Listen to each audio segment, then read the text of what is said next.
Welcome back to my channel. It's me, Nefertiti.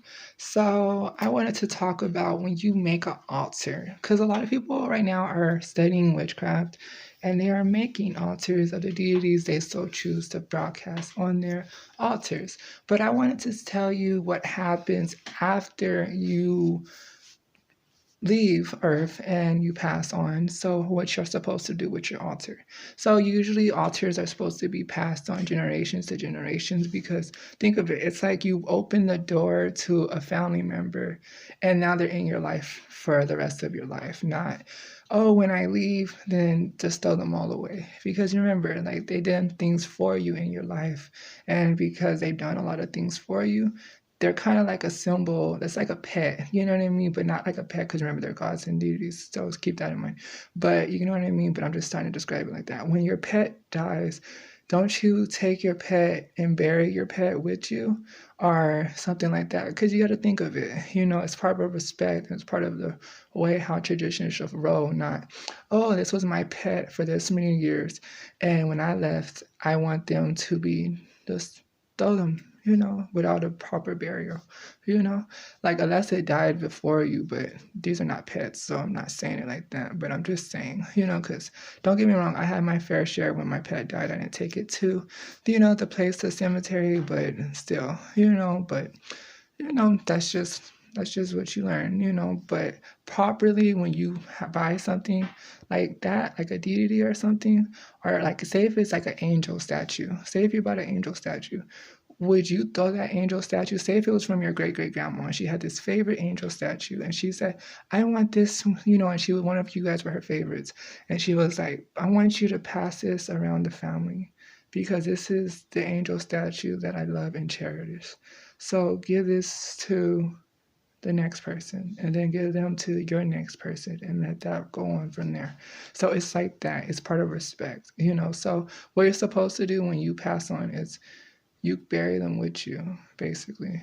When you leave and you pass on, if you cannot give them to another altar to one of your family members and let them have their journey about studying witchcraft of the adventure you had with it, then you pass it on to them so they can continue that span of life tree. And then at the end, it goes like that. But you can also just decide to just bury it with you if you so choose. That's up to you, because that's just part of life. You know what I mean? Like you brought it with you, you came with it, you bought it to bring it into your life. So when you leave and you pass on, you keep that same respect as you purchasing it, as that same respect of when I leave, I want this with me when I leave. So that way we're always together for the rest of life, So that's part of protocol of respecting people, and that's a protocol of respect, like ancestors. So if you make an ancestor altar, that's just what you would do for ancestors. You just follow or any altars of such. It's just part of respect. It's like, yeah, if you made an ancestor altar, you'll give it to your child, and then your child will hold on to it till they marry.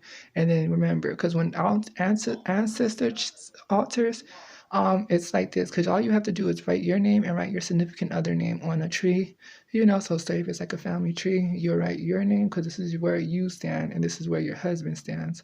And then that's the tree because basically you guys make a unity once when you guys marry, that is.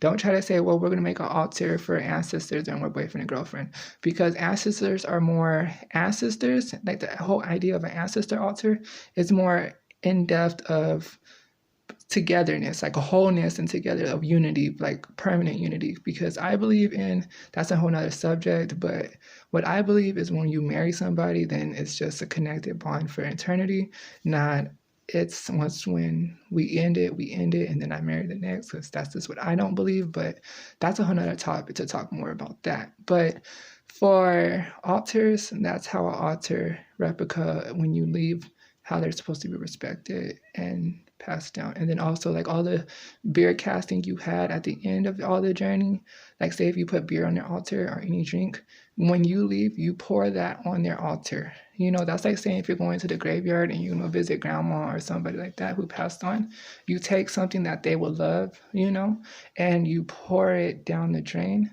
not that on a drain, my bad. You pour it down in the soil of the grave that they're at. Their favorite blunt, so they smoke marijuana, for recreational purposes, or if they drink alcohol, you pour it on their grave, like you pour it on the dirt, so that way it can absorb and it can go to them as like a thank you symbol, because that's this protocol, that's out of respect.